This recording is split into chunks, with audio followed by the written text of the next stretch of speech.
Então, o ponto é, o que deve ficar claro é que nós temos dois grupos maiores, macrogrupos, de estados emocionais. E esses estados emocionais, eles são o tempo todo ocupados. Nós, o tempo todo, estamos transitando dentro desses estados emocionais, e esses estados emocionais trazem como resultado deles os nossos comportamentos. E aí, eu vou explicar para vocês a diferença dos profissionais que fracassam. Ponha sempre uma coisa na sua cabeça, na sua mente. Fracasso ou sucesso nunca são da noite para o dia. É um conjunto de processos. Esse conjunto de processos que designou o fracasso de um profissional e esse conjunto de processos que designou o que nós conhecemos como a experiência do sucesso de um profissional são diferentes por uma coisa.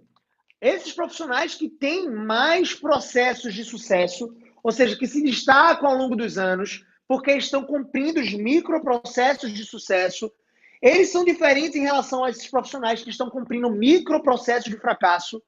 Eles são diferentes por conta que eles usam mais estados emocionais apoiadores, seja conscientemente ou não.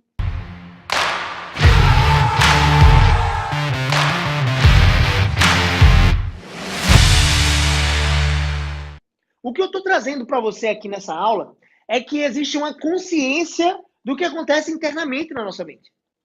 Então, esse é um assunto que me fascina porque isso mudou e transformou a minha vida, a maneira como eu enxergo os meus comportamentos. Não a ponto de eu me perdoar quando eu estou em níveis de comportamento não adequados, mas sim a ponto de eu entender que eu estou em estados emocionais que não estão me apoiando nos comportamentos que eu tenho que ter naquele dia.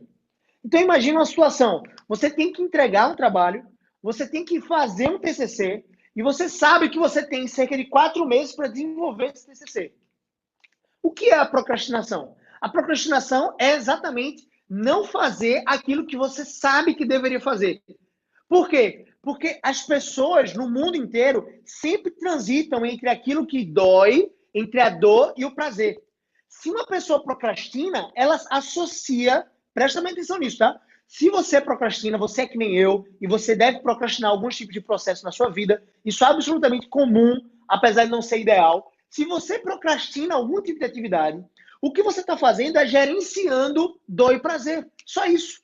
Se você gerencia dor e prazer, se você entende, por exemplo, que você não vai fazer o seu TCC agora, você está gerenciando, entendendo que o fazer hoje vai doer mais do que fazer depois. Ou seja, você procrastina, você adia uma atividade que deveria começar a fazer hoje, porque você entende que a dor de não fazer hoje é menor do que o prazer de desfrutar de mais tempo livre. Então, o ponto é, quando chega um determinado momento em que você está encurralado e você precisa entregar o seu TCC, você simplesmente se empenha num grau de comportamento muito comprometido e diligente. Ou seja, não é que esse recurso do comportamento, da diligência, do comprometimento não estivesse aí. A questão é que você gerenciou dor e prazer. Você elevou a sua mente a um estado emocional que não colaborava, que não apoiava o nível de comportamento que você deveria desempenhar. Qual era o nível de comportamento que você deveria desempenhar? De repente, ler alguns artigos sobre o tema que você escolheu para fazer o TCC. De repente, escrever o primeiro capítulo no primeiro mês. Você tem que fazer, de repente, a tua introdução. Você tem que fazer, de repente, o primeiro capítulo no primeiro mês. Essa é uma organização. Esses são os níveis de comportamento. Mas em que estado emocional você estava? Um estado emocional que gerenciava dor e prazer. E nesse estado emocional que gerenciava dor e prazer, você disse para si mesmo que não, eu posso me ocupar com outras coisas e procrastinar esse TCC.